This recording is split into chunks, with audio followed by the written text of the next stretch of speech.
parti waaye si kaw loolu man dama gis frustration yow foofu laa ñëw frustration ñenn responsable politique yu nekk Médina ñoom dañoo jàpp ne tey jii président Macky Sall da leen humilier te jël seen propre adversaire daal di koy dooleel pendant que ñenn ñi di naan dafa transhumé mais ñii ñoom naan tey jii nii ñu bokk ci benn bokkaat dañoo jàpp ni surtout ma nekkee Médina dañoo jàpp humiliation la Macky Sall dafa jël seen noonu démb daal di koy dooleel yóbbu ko si wetam. Malcolm alors que ñoom ñu nekk fa di xeex ngir parti bi. Malcolm je pense que comme li nga ko wax da nga ni dolleeku nañ. te yaakaar naa ko dolleeku wala sant. Le maire Bamba Fall ñëw rejoindre la coalition Benno Bokk Yaakaar ànd ak le président de la République liggéey man Bamba Fall je le connais personnellement parce que nijaayam moo nekkoon sama jëkkëru grande sœur yàgg nañu toog waxtaan. kon xam naa le maire Bamba Fall bi ma koy xam bokkuñu woon sax quand yi nekk vraiment bi ñu daan toog di waxtaan ànd moom ku yokkul rek da ngaa wàññi te dañuy ñaan aussi ginnaaw Bamba Fall ratax ba ñeneen moom mooy góor ba ñeneen aussi mën cee topp ndax gis nga président Macky Sall même bu ko dese woon une journée à la tête de ce pays là il a toujours besoin d'une union très forte pour travailler eggaguñ ci beneen débat bu nit ñi bëgg a soulever 3e 4e 5e eggaguñ ci loolu mais dañ ne même bu ko desee woon benn journée dafa bëgg bëri ñu ko déggal pour mu mën a liggéey. pour sauter par la grande porte rek. Bamba Fall ñëw na rejoindre la coalition après Bamba Fall y aura d'autres qui viendront. am na ñeneen ñuy ñëw. am na ñeneen ñuy ñëw. parce que loolu aussi dafa bokk ci mission président Macky Sall en tant que. le chef de file de la coalition Benno Bokk Yaakaar aussi.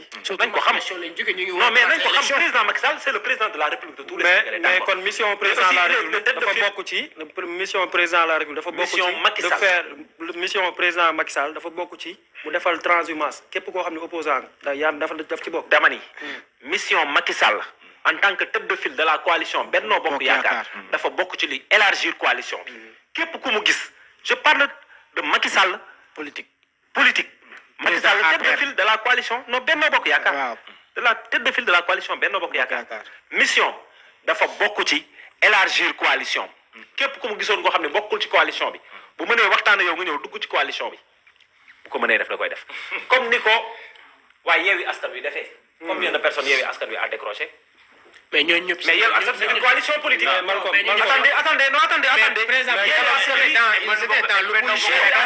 C'est une coalition politique. Benno Bokk Yaakaar c'est une coalition politique. Voilà. de la coalition politique. parce que chaque coalition politique aussi li sa liggéey mooy sa premier objectif mooy ni ngay massifier sa coalition.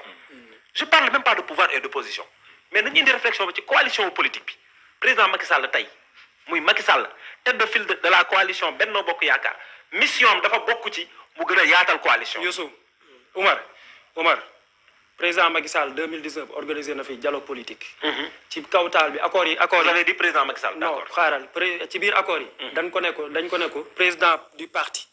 bis boo nekkee président de la République da ngay bàyyi chef de parti. mu bañ kon ça veut dire que dafa bëggoon di continuer di defal transhumance. waaw mais yow quel président tey xam nga wax nga ko.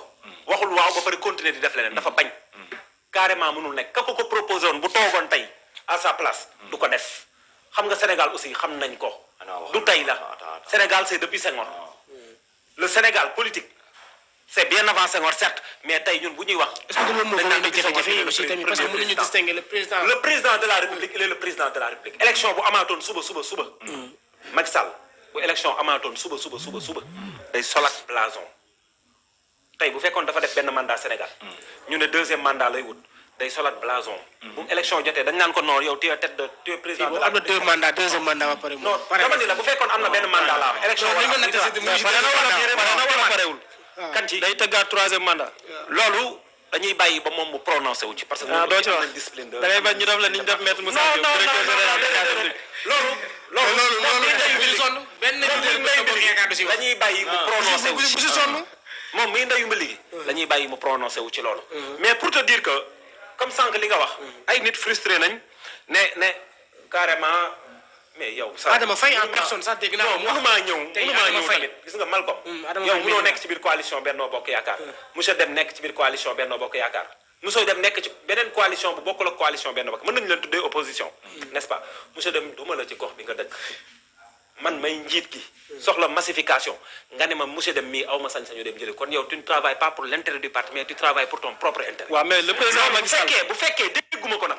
mais bu fekkee am nañu ko wax ñu nekk ci biir panel Adama Faye nañu xam ni nañu xam ni lii primé mooy l'intérêt général de la coalition. mais sur le plan politique. parce que moom Adama Faye ma yokk la moom ne en tant que Benno Bokk Yaakaar Médina moom il va s'opposer à Bamba Fall du nekk njiitam. waaw mais xam nga lu tax tamit. parce que le président Macky Sall ndax moom il habitait Médina non il habite Médina non. oui combien d'années Bamba Fall nekk maire am ñaata at la nekk njiitam. boobu mu ngi ca opposition pendant ce temps là Bamba Fall di gagné élection locale yi passé fekk ko fi Macky Sall moom Adama Faye fekk ko fi kan moo ko duma Médina Bamba Fall moo ko gagné Médina. parce que dafa jàpp ne ñoom c'était à deux doigts. mais moom parce que dañoo jàpp bëggul Bamba Fall jiite ko waroon na multiplier ses efforts ni mu ko génnee toog di ko wax nii ak arña waroon na ko mën a def physiquement sur le terrain wan ko waa Médina ba Médina jox ko bopp. monsieur Diop nga baal ma Malcom yow président Macky Sall moo waxoon je vais réduire l'opposition à sa plus simple expression. kon loolu bi mu koy wax daf ñu bëggoon xamal ne kon moom day jël opposition bi yëpp mu boole leen ci biiram. loolu la doon fas yéene en casquette non président Macky Sall ñun bañ ko falee lañ ko xàmmeetu Macky Sall aussi faut pas oublier c'est un chef de parti. léegi Sénégal amul fenn fu ñu naan président wala nekk chef de parti en train de faire. ba tey président Macky Sall day woo réunion coalition Benno Bokk Yaakaar en tant que chef de parti. xam naa du ñuy defaat tout le temps pour passer parce que tey jii gis nañu ci élection yi ñu jógee jël na fi ay transhumants mun nañu leen tuddee transhumants wala ñoo xam ne da leen yokk si ku si mel tey jii la kaay Idriss Seck way mais taxul da koy noonu pour yokk électorat moo taxaw mu ne tey jii ne am na 85% de l'électorat sénégalais mais taxul ba ñu demee si élection barki démb ñi dañ leen éliminé mais est-ce que tey jii ni mu jàpp ni Bamba Fall boobu ba ñun dañoo jàppoon tey jii day toog lu mu jot a am mu concentré aussi loolu mu daal di liggéey gën a élargir papa wala gën a structuré parti mais tey jii ni mu dem defaat la même chose parce que élection législative mu ngi ban élection locale yi au niveau national ku jël deuxième kan moo jël deuxième au niveau national je te dis kan moo jël deuxième la coalition Yewwi Askan Wi. Yewwi Askan Wi Benno Bokk Yaakaar moo gagné élection yi au niveau national. oui Yewwi Askan Wi topp ci. gëm sa bopp Bamba Fall fa la nekkoon. topp ci sax Médina gëm sa bopp Yewwi Askan Wi amoon na fa liste. ñi voté Bamba Fall Médina du cadre opposition. wala cadre pouvoir déedéet parce que bu doon opposition Yewwi Askan Wi moo gën a farouche téeméeri junni yoon la coalition gëm sa bopp. mais c'était la personne de Bamba Fall qui les intéressait parce que la personne de Bamba Fall dañoo am jaar-jaar ak moom. am ay réalisation yu Bamba Fall nitu Bamba Fall ci boppam am ay réalisation yu mu réalisé am. mais foofu nga baal ma laaj Sall jëlee. il a posé le pour et le contre. Oumar il a posé le pour et le contre. c'est pas le même scénario avec Thiès avec Idrissa Seck à Thiès. Oumar est-ce que c'est pas le même scénario avec Idrissa Seck à Thiès. xam nga loolu dañuy analyser rek wax suñu xalaat. mais li ñëw ëllëg moom certitude bi kenn mënu ko wax. parce que boo xoolee même si Parcelles c'était comme ça dafa def réalisation kii Alioune Sall Guédiawaye kenn mënu wax réalisation amu fa. mais tey jii nii mais taxul li kon que tey jii nii ñëw. xam nga dama ni la gëm nit ki. am gëm ak ay réalisation c'est différent. d'accord foofu laa waxee. dama ni la Médina. dañu jox bopp Bamba Fall. oui Médina dañu jox bopp Bamba Fall.